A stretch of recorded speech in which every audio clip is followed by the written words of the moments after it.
আমরা চণ্ডীতে অষ্টম অধ্যায়ের নাম রক্তবীজ বধ।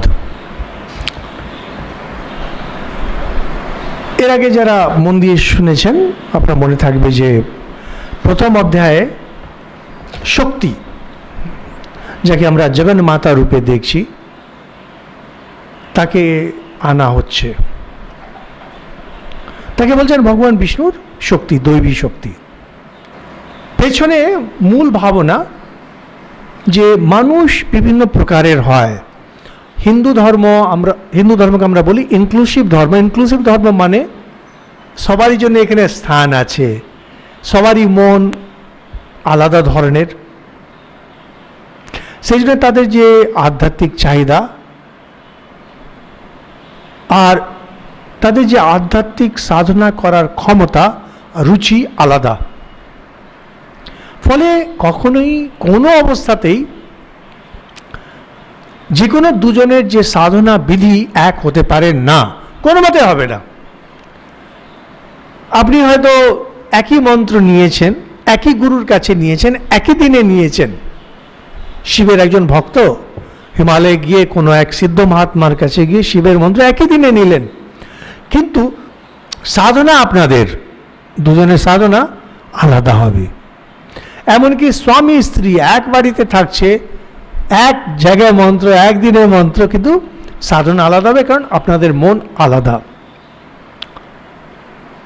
এইটাকে এনারা খুব সুন্দরভাবে সামনে নিয়ে এসেছেন যে হিন্দুদের 33 কোটি দেবী দেবতা। এটাকে যদি আপনি কাউন্ট করতে যান 1 2 3 4 করে, ওই অর্থে না। অর্থটা হলো যার যেমন রুচি, যার যেমন মনের গঠন, সেই অনুসারে সেই দেবতাকে পছন্দ করে। কিন্তু পরে পরে হিন্দু ধর্ম যেমন যেমন এগোতে শুরু হলো, তো বেদে যেটাকে পুরুষ বলা হয়েছে, আজকে আমরা যেটাকে পরম পুরুষ বলি, যেটাকে তারা নির্গুণ নিরাকার ব্রহ্ম বা সগুণ সাকার ব্রহ্ম বলেন, বা তাকে ব্রহ্মের শক্তি বলেন, এনাদের যে মূল গুণ, সেটাতে এই দেবী দেবতাকে দেখতে শুরু করলো এইভাবে যে আমার যিনি ইষ্ট, ধরুন শিব কারোর ইষ্ট, তার এই যে গুণ, সেই গুণটা যখন একটা আকার দিয়ে দিলেন, তখন সেই দেবী, সেই দেবতা, আমরা চণ্ডীতেও দেখেছি, আরো দেখবো এই জিনিসটা। এটা পুরো হিন্দু ধর্মে এটা ছেয়ে রয়েছে। কিন্তু যখন পরম পুরুষকে আমরা চিন্তন করব, যাকে আমরা ভগবান বলি, যাকে আমরা ঈশ্বর বলি, সেখানে গিয়ে দেখা যায় যে যদিও আলাদা মন, আলাদা ধরনের, কিন্তু পরম সত্তা সেটাকে আলাদাভাবে পরিভাষিত করা হয় না। আমরা বলি ঈশ্বর মানেই অনন্ত, ঈশ্বর মানেই সচ্চিদানন্দ, ঈশ্বর মানেই তিনি আমাদের দেখাশোনা করছেন, অথচ তিনি নির্গুণে গুণময়। তিনি নির্গুণ, আবার তিনি গুণময়। স্বামীজি ঠাকুরের নামে বললেন। কিন্তু যেটা একটু আগে বলা হলো, ওনার পর্যন্ত পৌঁছানো যে কোনো দুজন লোক একই রকম মন্ত্র যদি নিয়ে থাকে, তাও কিন্তু সাধনা আলাদা। এই সব সাধনাকে যদি আপনি যদি থাকে সাজানো হয়, মোটামুটি আপনি বলতে পারেন 4টে থাক, যেটা স্বামীজি জ্ঞান, কর্ম, যোগ, ভক্তি বলছেন। জ্ঞান হয় যারা নির্গুণ নিরাকারের সাধনা করছেন নীতি করে। কর্মযোগ হচ্ছে যারা নিজের শরীর আর ইন্দ্রিয় দিয়ে প্রচুর কাজ করছেন, প্রচুর কাজ করতে চান, কাজ ছাড়া থাকতে পারেন না। তো এটা বলা যাবে না যে তুমি যদি কাজ ছাড়া না থাকতে পারো, তাহলে তোমার জন্য ধর্মে কোনো স্থান নেই। না, ঠিক আছে, যে করছো এটাই ঈশ্বরকে অর্পণ করে করো বা নিষ্কামভাবে করো। আবার কিছু লোক হন স্বভাবেই তারা মেডিটেটিভ, দেখবেন যারা অনেকক্ষণ ধ্যান আদি করে, তাদেরকে দেখলেন আমাদের মনে খুব ইচ্ছে করে যে আমিও যদি এরকম করতে পারতাম। 6 ঘন্টা, 7 ঘন্টা, 8 ঘন্টা কাহিনীগুলো যদি পড়েন, বলে এই মহাত্মা ছিলেন, এই ঋষি 1000 বছর ধরে ধ্যানে ছিলেন, তখন নিজের মনে হয় যে ইস 1000 বছর বাদ দাগ, যদি 1 ঘন্টাও যদি একবারে পুরো ডুবে থাকতাম। এটা হবে না, সম্ভব না। কেন? ওটা আপনার পথ নয়, আপনার মানসিকতা তা না। কিছু লোক আছে যাদের মনটা সেরকম, যারা স্বভাবেই বসলে তারা এক চিত্ত হয়ে যায়, তারা আবার কাজ পারবে না। এরা যোগী, এরা দেহ মন ইন্দ্রিয়কে পুরো নিয়ন্ত্রণে করে, মনকে একাগ্র করে সেই পরমাত্মার সঙ্গে মিলনের চেষ্টা করেন। বাকিরা হলেন যাদের হৃদয়ে একটা সেন্সিটিভিটি আছে, হৃদয়ে একটা ভালোবাসা আছে, জোর ভালোবাসা। আপনি বলবেন তাহলে কি যোগী আর জ্ঞানীর নেই? না, ওদের সত্যিকারের কম থাকে, ওদের কারোর সঙ্গে অ্যাটাচমেন্ট হয় না। ও যতক্ষণ আপনার সঙ্গে কথা বলছে ততক্ষণ out of sight out of mind. বলবেন যে ওই মহারাজের কাছে যাই কি ভালোবাসেন, যদি ভালো মহারাজ হন আপনি জানবেন আপনি গেলেন আর উনি ভুলে যাবেন, একবারে গ্যারান্টিড। আপনার যাওয়ার পরে যদি আপনাকে মনে রাখছে তাহলে ওই মহারাজ গোলমেলে, গ্যারান্টিড। হতে পারে না। যাদের ভেতরে প্রচুর সেন্সিটিভিটি আছে, ভক্তিভাব আছে, মনে ইমোশনস আছে। ইমোশনস কেমন দেখা যায়? যেমন মায়েরা সন্তানকে ভালোবাসে, স্বামী স্ত্রীকে ভালোবাসে, এগুলো যে যেখানে প্রচুর ইমোশনস আছে। যে সবসময় যে স্বামী স্ত্রীকে ভালোবাসে তা না। ইদানিংকালে তো দেখা যায় অনেক রকমের দেখা যাচ্ছে যে মায়েরা নিজের সন্তানকে মেরে ফেলছে। সেটা অফকোর্স দেখা যায় যে কাউকে ভালোবেসে ওরকম করছে। তো যাদের হৃদয়ে ভালোবাসা আছে, একটু টকবক করছে ভালোবাসা, এদের জন্যে ভক্তি পথ সহজ পথ। এরা যদি গায়ে জোরে জ্ঞান পথ নিতে যায়, যোগ পথ নিতে যায়, পেরে উঠবে না। আমাদের মতো যারা সাধারণ মানুষ, আমাদের জন্য সেই জন্য স্বামীজি বলে গেলেন সমন্বয় যোগ। সমন্বয় যোগ হলো মানে 4টে যোগ, জ্ঞান কর্ম ভক্তি আর যোগ। এই 4টেকে একসঙ্গে করে সাধনা করা। তখন নিজেই ধীরে ধীরে ধীরে যেমন যেমন যেমন আপনার মন পাল্টাচ্ছে, আপনি দেখবেন একটা জিনিস বেশি করছেন, একটা জিনিস কম করছেন, করে এগোতে থাকবেন। কোনো একটা জিনিসকে ধরা হয় না। যারা ভক্তি পথ নিয়ে এগোন, যারা খুব গভীর চলে যান ভক্তিতে, তারা ঈশ্বরকে মোটামুটি 2 প্রকার দেখেন। তার মানে আগে আমরা যেটা দেখলাম যে আপনার মানসিকতা যত রকমেরই হোক, ওটাকে 4টে শ্রেণীতে রাখা যায়, 4টে সারি তার করা যায়। ভক্তির মধ্যে আবার 2টো ক্যাটেগরি হয়। একটা হলো যিনি পরমাত্মাকে পুরুষ রূপে দেখেন, আর আরেকটা গ্রুপ হলো যারা মা রূপে দেখেন। সবাই যে মা রূপে পছন্দ করবে তা না। যেমন যারা বৈষ্ণবরা, ওরা মা রূপে স্তুতি করেন না মা লক্ষ্মীকে। কিন্তু আবার বৈষ্ণবদের পরে পরে যে কিছু কিছু যেমন সাহাজিয়া এই সম্প্রদায়গুলো হলো, তারা আবার নিয়ে এলেন রাধাতন্ত্র, এগুলো সব নিয়ে এলেন। তো এগুলো না অনেক মিলেমিশে রয়েছে, এটা বলা খুব মুশকিল, এটা হয় এটা হয়। শেষ সত্য হলো যারা ভক্তি করেন, এদের একটা ন্যাচারাল একটা ভাব থাকে, হয় পুরুষ না হলে মা, মা রূপে, বাবা রূপে, মা রূপে।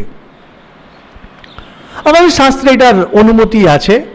গীতাতেও ভগবান বলছেন যে পিতাহমস্য জগত মাতা ধাতা পিতামহ। তিনি বলছেন আমি এই জগতের মা, আমি এই জগতের বাবা, আমি পিতামহ ইত্যাদি। চণ্ডী এখানে মার প্রাধান্য। ব্রহ্মা বিষ্ণু শিব ইন্দ্র যা আছে সবকটাকে মার তলায় করে দিচ্ছেন। তো আপনি বলবেন যে এটা তো কেমন একটা গোড়ামি হয়ে যাচ্ছে। না, গোড়ামি এই জন্যে নয়। মা বলতে কোনো ব্যক্তি এখানে না, মা বলতে কোনো দেবী না, মা বলতে এখানে শক্তি, ঈশ্বরের শক্তি, ব্রহ্মের শক্তি। ঠাকুর যেমন বারবার বলছেন যে ব্রহ্ম আর শক্তি অভেদ। আপনি যদি এটা ওপরে ওপরে এগুলো পাঠ করেন, যদি ওপরে ওপরে নিজের মতো যদি মনে করে নেন, তাহলে আপনার অর্থ যেটা বেরোবে সেটাও নিজের মনের মতো বেরোবে, সেটা ঠিক নয়। আগে যেটা বলা হলো 33 কোটি দেবী দেবতা, এনারা হলেন ভগবানের যে নানা রকমের যে গুণ, ভগবানের যে নানা রকমের রূপ হতে পারে, সেটাকে যখন মূর্ত রূপ দেওয়া হয়, ঠিক তেমনি ভগবান তার জ্ঞান সবসময় আছে, তার শক্তি সবসময় আছে। জ্ঞানের যখন মূর্ত রূপ হয়ে যায় আমরা তাকে সরস্বতী বলি। ঐশ্বর্যকে যখন মূর্ত রূপ দিয়ে দেওয়া হয় আমরা তাকে লক্ষ্মী বলি। আর তার যে শক্তি, সেই শক্তিকে যখন মূর্ত রূপ দিয়ে দেওয়া হয় আমরা তাকে জগন্মাতা রূপে দেখছি। জ্ঞান, শক্তি, ঐশ্বর্য এই জিনিসগুলো ভগবানের সঙ্গে সবসময় থাকে। আচার্য শঙ্কর এটা বলছেন যে ভগবানের এই ষট ঐশ্বর্য, জ্ঞান, জ্ঞান, শক্তি, বলবীর্য, তেজ, ঐশ্বর্য সবসময় তার সঙ্গে থাকে, কখনো আলাদা হয় না। আমরা এতগুলো দেখতে পারি না বলে আলাদা দেখি। শক্তি মতে বাকি জিনিসগুলো যেমন জ্ঞান বলুন, ঐশ্বর্য বলুন, এগুলো দাম নেই, দাম আছে শক্তির। কারণ এই শক্তি দিয়ে সৃষ্টি হয়, পালন হয়, সংহার হয়। এই শক্তি আর ব্রহ্ম এক, আমরা আগে এই জিনিসগুলো আলোচনা করেছি। তো সেই শক্তি যখন উদয় হলেন, আমরা প্রথম অধ্যায়ে দেখলাম কিভাবে মধুকৈটবের বধ হয়, দ্বিতীয় তৃতীয় অধ্যায়ে দেখি মহিষাসুরের বধ হয়, আর চতুর্থে দেবতারা স্তুতি করছেন সেই শক্তিকে। যার জন্য আমরা আগে বলেওছিলাম যে যদি দেখেন আপনার দিনকাল খারাপ চলছে, যদি দেখেন আপনার ভেতরে শক্তি কমে যাচ্ছে, লোকেরা জ্বালাচ্ছে, মন ভালো থাকছে না, চোখ মুখ টিপে কদিন টানা চণ্ডী পাঠ যদি করেন দেখবেন শরীর মন ঠিক হয়ে যাবে। আর চণ্ডী পাঠ এমনই, ভারতবর্ষে এটার আমরা সম্মান করি যে যদি কারোর নিমিত্ত করা হয়, কাউকে যজমান করে যদি করা হয় তাতেও মঙ্গল হয়, অবশ্যই হয়, না হলে লোকে করতো কেন। কিন্তু নিজে যদি করা হয় এটা অবশ্যই ফল দেয়। কেউ যদি 7 দিন 10 দিনও যদি করে পাঠ পুরো, আর পুরো না করতে পারলে পারায়ণ যদি করে, 1 অধ্যায় দিনে 2 অধ্যায় এরকম করে যদি করতে থাকলো সারা বছর, কয়েক বছর ধরে, ধীরে ধীরে ধীরে মন থেকে যে অবসাদ, মন থেকে যে ভয়, এই জিনিসগুলো কেটে যায়। সেই শক্তির আরাধনা করে তখন শক্তি বলছেন যে আমি আবার দেবতাদেরকে বলছেন যে তোমাদের সাহায্যে আসবো। এবার শুম্ভ নিশুম্ভ, মধুকৈটব গেল, মহিষাসুর গেল, শুম্ভ নিশুম্ভ।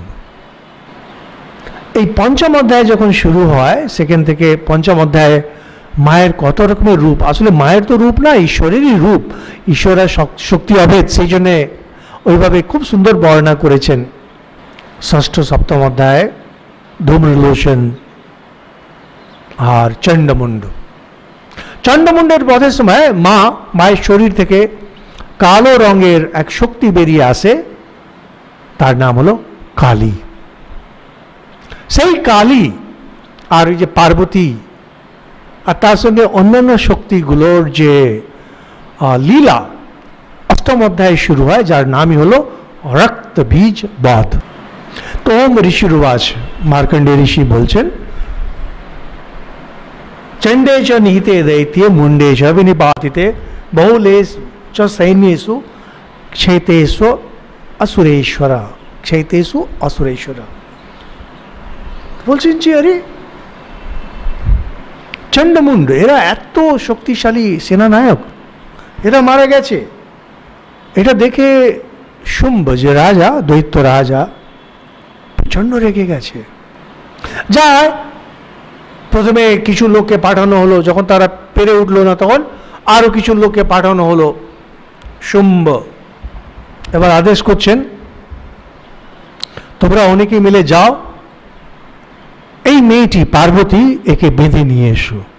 তো প্রথমে তো বলেছিলাম বেঁধে নিয়ে এসো, সেখান থেকে প্রথমে বললো নিয়ে এসো, সেটা যখন বললো চুল ধরে টেনে নিয়ে এসো, সেটা হলো না, বলছে বেঁধে নিয়ে এসো। এখন বলছে এখন আর বাঁধাবাঁধি না, জিন্দা या মুর্দা, হয় বেঁধে না হলে মেরে শেষ করো একে। এত লোক মারা যাচ্ছে। ततः कोप पराधीन चेता शुंभ प्रतापवान उद्योगम सर्व सैन्यानाम दैत्यानाम आदिदेश। প্রচন্ড রেগে গেছে রাজা শুম্ভ, দৈত্যদেরকে আদেশ করলো যে তোমরা অমুক অমুক অমুক সেনাপতি যারা খুবই ক্রূর, খুব শক্তিমান, তোমরা যাও। अद्य सर्वबलैर दैत्या षडशीति रुदायुधा कम्बूनाम चतुरशीतिर निर्यान्तु सबलैर्वृता। এখানে কয়েকজন কমান্ডার তাদের নাম বলছেন, আর যারা কিছু কিছু কোনো কোনো পরিবারের সঙ্গে যুক্ত, তো বলছেন উদায়ুধ এই নামের 86, এরা হলো দৈত্য সেনাপতি, 86 কমান্ডার্স। তবে তাদের যে সেনাগুলো কত আপনি কল্পনা করে নিন, এক এক কমান্ডারের তো জানি না তখনকার দিনে কত ছিল, 1000, 2000, 5000 করে। তো প্রথমে বললেন উদায়ুধ, আর তার সঙ্গে বলছেন কম্বু নাম চতুরশীতির। কম্বু এই নামের এই ক্যাটেগরির 84টি দৈত্য, তারাও কমান্ডার, তাদের সৈন্যের সঙ্গে বলছেন যাও ওকে ধরে নিয়ে এসো। कोटि वीर्यानि पंचाशद असुराणाम कुलानि वे शतम कुलानि धौम्राणाम निर्गच्छन्तु ममाज्ञा। রাজা বলছেন আমি আদেশ করছি, এটা রাজার আদেশ। কোটি বীর্য কুল, এটা একটা কুলের নাম, একটা বংশের নাম, তারা 50 জন। আর ধৌম্রকুল, এই ধূম্রলোচন ছিল, ওদের সঙ্গে হয়তো কোনো সম্পর্ক, ধৌম্র সেকেন্ডকার 100 জন সেনাপতি আমি আজ্ঞা দিচ্ছি তোমরা যাও।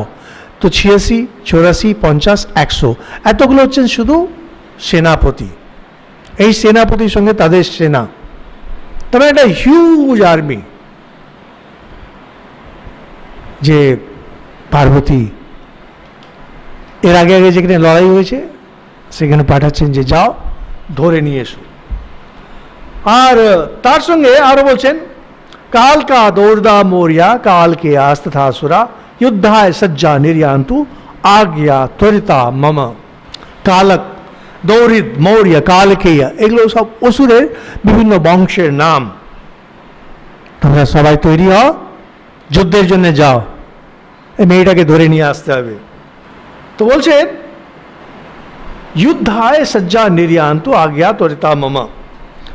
আর इत्याज्ञाप्य सुरपति शुंभो भैरव शासन निर्जगाम महासैन्य सहस्रेर बहुभीर वृतः।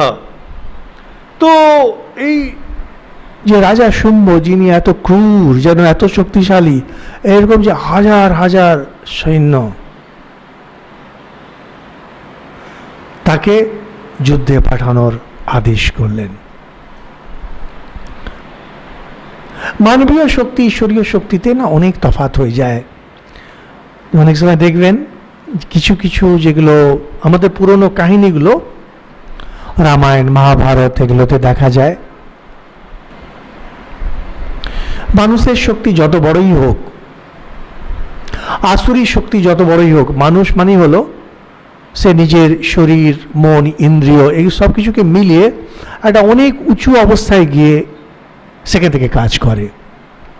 অসুররা আরো বেশি অ্যাডভান্সড, ওদের যে মন, ইন্দ্রিয় এগুলো আরো শক্তিবান। কিন্তু দৈবী শক্তি যেটা, ঈশ্বরীয় শক্তি যেটা, ওটা আত্মার শক্তিতে চলে।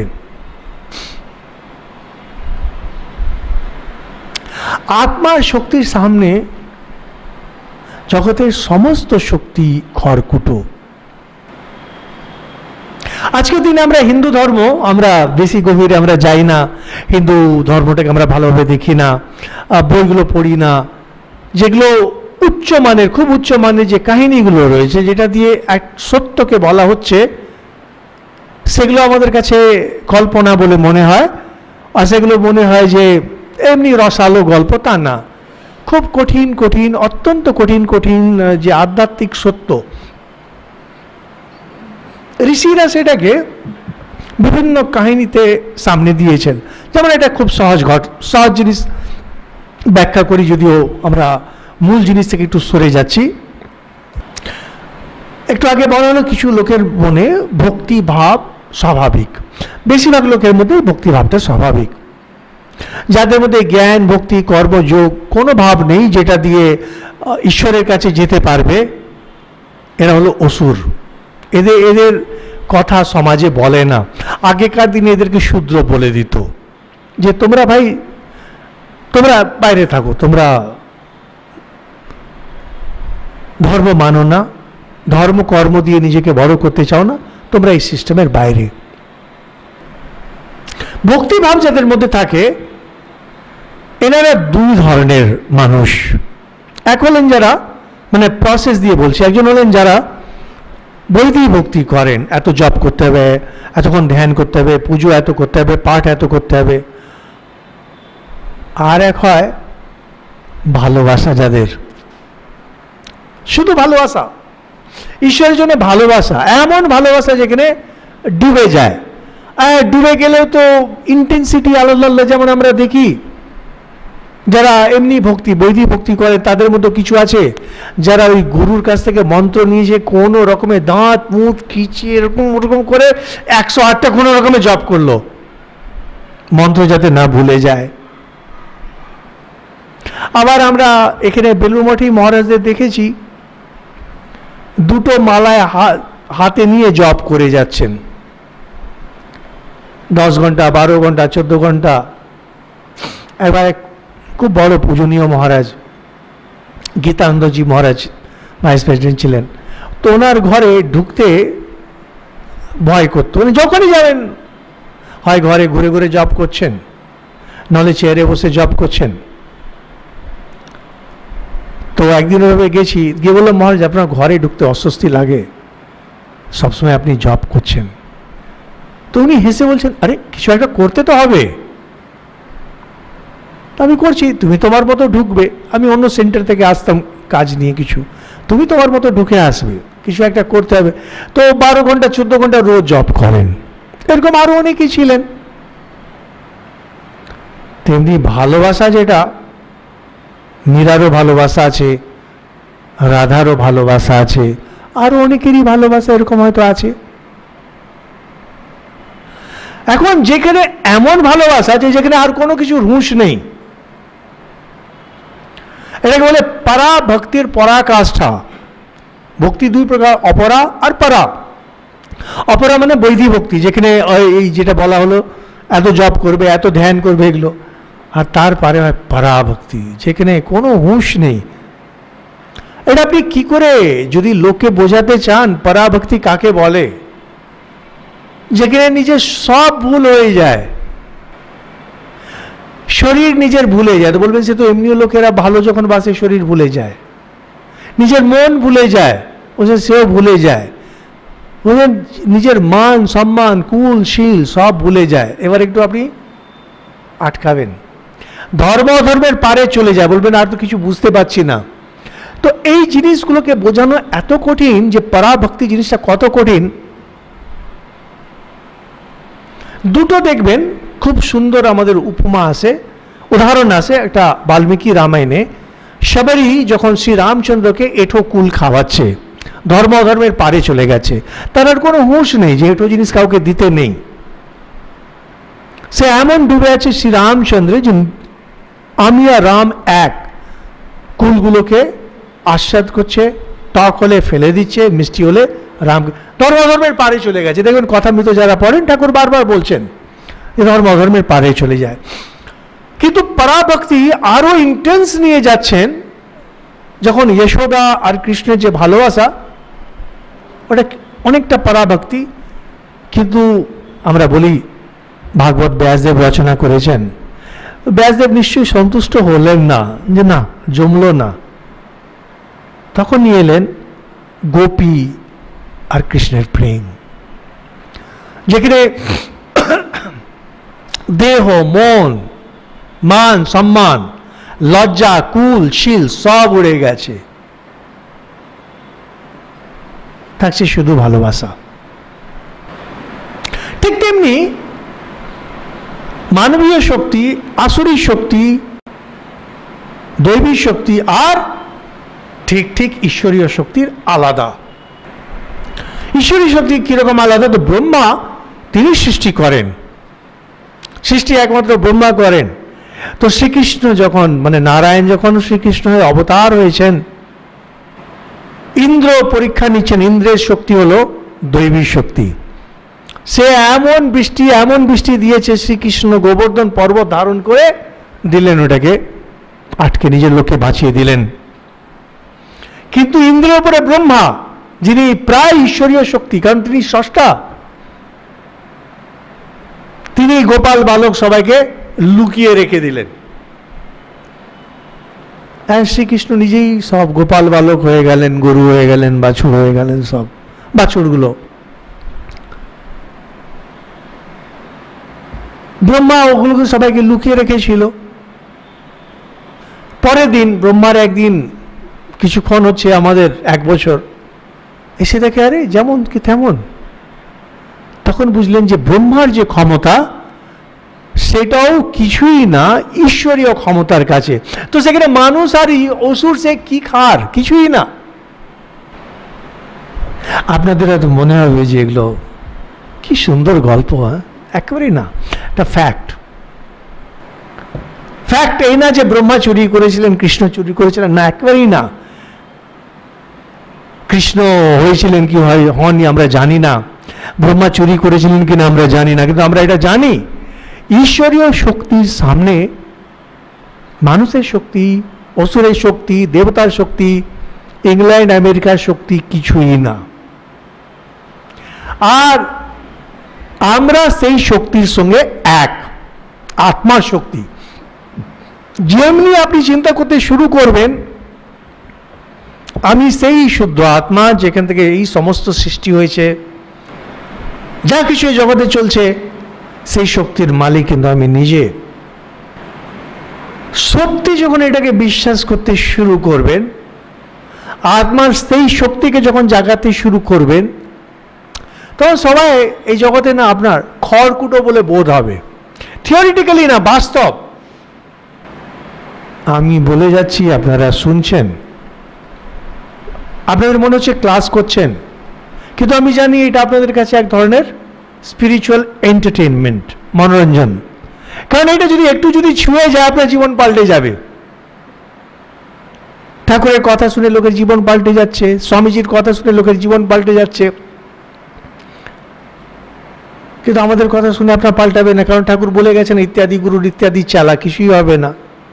এই ধরনের গুরুর এরকমই চালা, কিছু হয় না। কিন্তু আমরা যেগুলো বলছি এগুলো শাস্ত্রীয় কথা, এটা আমার কথা না। একবার যেমনি আপনি চিন্তা করতে শুরু করবেন আমি সেই শুদ্ধ আত্মা, আমার ভেতরে বিশ্ব ব্রহ্মাণ্ডের সমস্ত শক্তি আছে, তখন কেউ আপনার সামনে দাঁড়াতে পারবে না, সম্ভবই না। সে যেই হোক, ভারতের প্রধানমন্ত্রী হোক আর আমেরিকার প্রেসিডেন্ট হোক, নো ওয়ান, খড়কুটো হয়ে যায় সবাই। স্বামীজির সামনে দেখছি না, সারা বিশ্বের তখন নাম করা আমেরিকার লোক কিছু হয়ে যাচ্ছে তার সামনে। স্বামীজির সামনে কেউ জয়ী হতে পারছে না, ঠাকুরের সামনে কেউই জয়ী হতে পারছে না। আপনি বলেন এনারা অবতার, আরে অবতার বলুন, মহাপুরুষ বলুন, তাতে কিছু আসে যায় না। মূল কথা হলো এনাদের ভেতরে ওই যে ঈশ্বরীয় শক্তি, সেটা পুরো খুলে গেছে।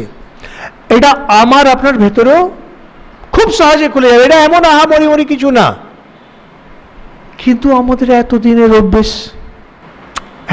অভ্যেস। একটা খুব সুন্দর গল্প পড়েছিলাম যে আগেকার দিনে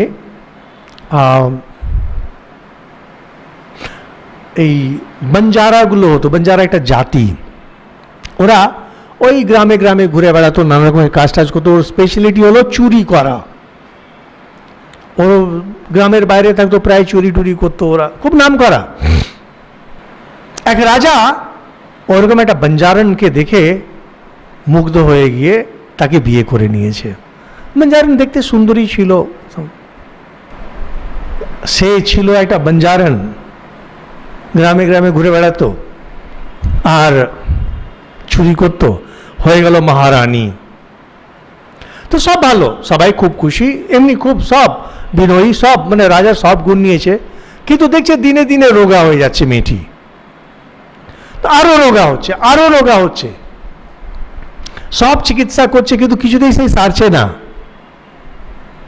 তো বড় বড় বৈদ্য, তখন বুড়ো বৈদ্য তাকে ডাকা হলো, বুড়ো বৈদ্য সব খবর নিল কোত্থেকে এসছে কি এসছে, তখন বলছে যে এক কাজ করো, একে কখনো টেবিলে খেতে দেবে না, রাজা রানী খেতে দেবে না, এর ঘরের আশেপাশে, রাজার ঘরের আশেপাশে খাওয়াগুলো সব লুকিয়ে রেখে দাও, এই খোপে সেই খোপে, এই আলমিরাতে সেই আলমিরাতে, আর কেউ লক্ষ্য রেখো না। ও যখন চুরি করে খাবে, ও যখন চুরি করে বার করবে এখানে আছে চুরি, তখন ও ঠিক খাবে। ঠিক তাই হলো, পরের দিন থেকে ওরা খাওয়াটা লুকিয়ে রাখতে শুরু করলো, ও এখন চুরি করে বেড়াচ্ছে, কদিনের মধ্যে তার হেলথ পারফেক্ট হয়ে গেছে, আর কোনো সমস্যা নেই। এখন রাজা রানী যখন খেতে বসে এমনি খাওয়া সাজিয়ে রেখে দেওয়া হয়, ও কিছু খায় না, আর এখন চারিদিকে সে খুঁজে বেড়ায় কোথা থেকে চুরি করতে পারবে। এখন রাজা কয়েকজন লোক রেখে দিয়েছে যে শুধু খাওয়াটা লুকিয়ে রাখে যাতে ও চুরি করতে পারে। আমরা হলাম সেই বঞ্জারন। স্বামীজি, ঠাকুর, উপনিষদ, গীতা যতই বলে তুমি রাজা, কিন্তু আমাদের মাথায় আছে যে না, আমরা ওই চুরি করেই খেতে পারি, ওই কামিনী কাঞ্চনের ভোগ, আর আমি তো এর বাইরে না, আমি যেতে পারবো না। যতই ও বলুক তুমি শের, আমরা বলবো আমি ভেড়। স্বামীজি বলছে না তুমি ভেড়া নও, তুমি সিংহ। শের আর ভেড় কিছু সম্ভবই না, মানতে পারি না আমরা। আর একটু মেনে দেখুন, একটু হুঙ্কার করে দেখুন না। তো বলছে এটাও একটা খুব মজার এরকম কাহিনী, যে একজন লোক এরকম ওর মাথায় ঢুকে গেছে সে একটা ইঁদুর, সে সবসময় ইঁদুর ইঁদুর ইঁদুর ইঁদুর। সাইকিয়াট্রিস্টের কাছে গেছে, সাইকিয়াট্রিস্ট ওকে ভালো করে বুঝিয়ে টুঝিয়ে দিল তুমি ইঁদুর না, তারও বিশ্বাস হয়ে গেছে। সিঁড়ি দিয়ে নামতে গিয়ে হঠাৎ সে আবার লুকিয়ে পড়লো। তো বন্ধু বললো কি হয়েছে? ওই যে বেড়ালটা, ওই যে বেড়াল আছে আমাকে খেয়ে ফেলবে। ডাক্তার তোমাকে বুঝিয়ে দিল যে তুমি ইঁদুর না। বললো আমি তো জানি আমি ইঁদুর না, কিন্তু সেই বেড়ালটা তো জানে না যে আমি ইঁদুর নয়। কিছুতেই আমরা এতে বেরোতে পারবো না। কিছুক্ষণে যদি মনে ভাব এসে যায় আমি ঠাকুরের সন্তান, কিছুক্ষণ যদি মনে এসে যায় যে আমি সেই আমার ভেতরে সেই আত্মার শক্তি, তারপরে মনে আচ্ছা আমি তো মানছি আমি আত্মা, সামনের লোক তো মানছে না, দিয়ে আবার সেই ভেড়া। শের থেকে ভেড় হতে টাইম লাগে না আমাদের। জাগিয়ে দেখুন শক্তি। আরে আপনার হুঙ্কারে জগৎ কাঁপবে, করে দেখুন একবার। এই যে অষ্টম অধ্যায় শুরু হচ্ছে, এই যে অসুরের শক্তি এত সব সেনাপতিকে পাঠাচ্ছেন, ঈশ্বরের শক্তির সামনে না এগুলো কিছুই না। গীতা এটাকে ঘুরিয়ে অন্যভাবে বলেন যথাই ধাংসি সমৃদ্ধোগ নির্ভস্মসাৎ করতে যথা। যত কাঠ থাকুক, হাজার হাজার হাজার হাজার মন কাঠ থাকুক, একটা ছোট্ট দেশলায় জ্ঞানের এক কাঠি মারবেন সব পড়ে ছাই। পাহাড়ের পর পাহাড় থাকুক, ও নিজে জ্বালাতেই পুড়ে মরবে, অসুরগুলো নিজে মরবে। কিন্তু পারবো আমরা? ক্লাস শোনার পরে মহারাজ কি দারুণ বললেন, প্রাণ জুড়িয়ে গেল, বেরিয়ে গিয়ে আবার সেই এক। স্বামীজি যখন বিদেশ থেকে ফিরে ভারতবর্ষে যখন লেকচার দিচ্ছেন, গুডউইন ওনার সঙ্গে ছিলেন। গুডউইন নিজের মাকে চিঠিতে লিখছেন এই ভারতের লোকগুলো, এই হিন্দুগুলো কোনোদিন শোধরাবে না, এরা এরকমই থাকবে। স্বামী বিবেকানন্দ যখন বলেন তোমাদের ধর্ম রান্নাঘরে ঢুকে গেছে, ঘটি যখন বাটিকে ছোঁয় তখন প্রশ্ন ওঠে বাটি অশুদ্ধ হলো না ঘটি। ওই প্রচণ্ড করতল ধ্বনি হয়, লোকে তালি বাজায়, 5 মিনিট পরে বাড়িতে গিয়ে সেই একই জিনিস করে। স্বামী বিবেকানন্দকে যখন ভারত শুনছে, বেশিরভাগ লোকের কাছে এটা হচ্ছে একটা নতুন কথা, বেশ মনোরঞ্জন। মনোরঞ্জনে নতুন নতুন জিনিস লাগে, স্পিরিচুয়াল এন্টারটেনমেন্টেও নতুন নতুন জিনিস লাগে। যে যত যত নতুন এন্টারটেইনিং কথা বলবে এসে, কিন্তু ওটা নিজের উপরে অ্যাপ্লাই করার জন্যে বলছে না না ওটা করবে না। আমাদের শাস্ত্র ঘুরিয়ে ঘুরিয়ে ঘুরিয়ে ঘুরিয়ে অনেক দিক থেকে এটা বলেন যে ঈশ্বরীয় শক্তির সামনে কোনো শক্তি দাঁড়ায় না। তুমি সেই ঈশ্বরীয় শক্তির মালিক।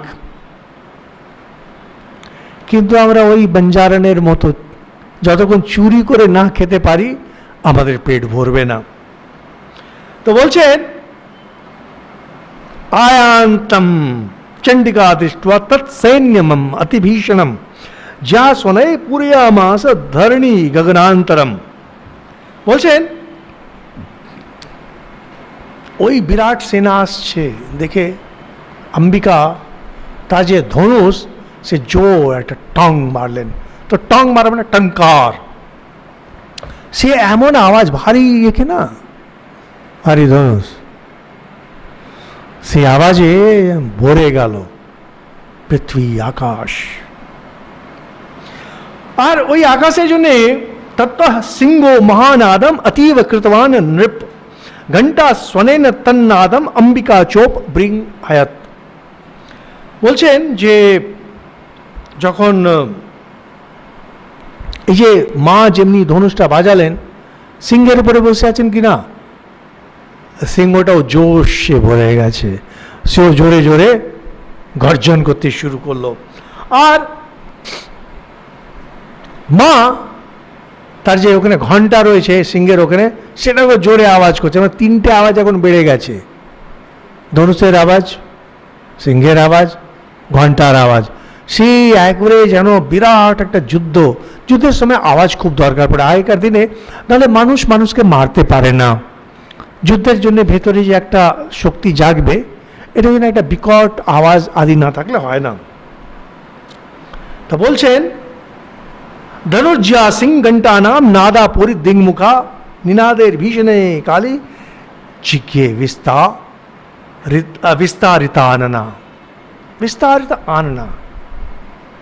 ওই যে অতগুলো আওয়াজ হয়েছে, মা কালী যিনি আগে চণ্ডমুণ্ডে বধ করেছেন, আর পার্বতী তাকে আশীর্বাদ দিয়েছেন এই চণ্ডমুণ্ডকে তুমি মেরেছ, তোমার নামের পর থেকে চামুন্ডা। বলছেন ওই আওয়াজ শুনে মা কালী তিনি তার মুখ বিরাট বড় করে নিয়েছেন। এত বড় মুখ করে নিয়েছেন, এত বড় মুখ করে নিয়েছেন, সেই বিরাট মুখের জন্য সেই সমস্ত অসুরগুলো তার মধ্যে ঢুকে যেন শেষ। তো মা কালীর যে জয়, সেটা এই যে এতগুলো আওয়াজ হয়েছে, আর মা কালী যাতে শক্তি বেড়ে গেছে সেটা দিয়ে। এখন এরপরে ওই আওয়াজ হচ্ছে, মা কালীর মুখ বড় হয়ে গেছে, হাজার হাজার অসুর যারা এসছে এতগুলো কমান্ডারের সঙ্গে, এরা এবার সমস্ত দেবীগুলোকে ঘিরে নিয়েছে। মানে সমস্ত দেবী, দুজন এখনো আছেন, অম্বিকা মানে পার্বতী আর কালী,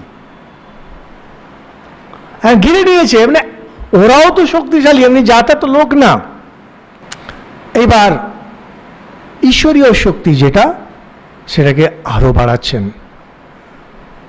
যত দেবতারা আছেন আমাদের হিন্দু ধর্মে, যে পূজনীয় যারা দেবতাগুলো, তাদের যে শক্তিগুলো সেই দেবতা থেকে বেরিয়ে এসে সাহায্য করতে শুরু করলেন এই অম্বিকাকে, কালীকে। এটা আমরা এর পরের দিন ধরব। এর মধ্যে যেটা পরের দিন আসবে, যে খুব নাম করা অষ্টযোগিনী বলে বা মাতৃকাগণ বলে, বিভিন্ন নাম রয়েছে দেবীগুলোর। তো 8 জন দেবী, এনাদের আবির্ভাব এই এর পরেই, এটা আমরা পরের দিন দেখছি।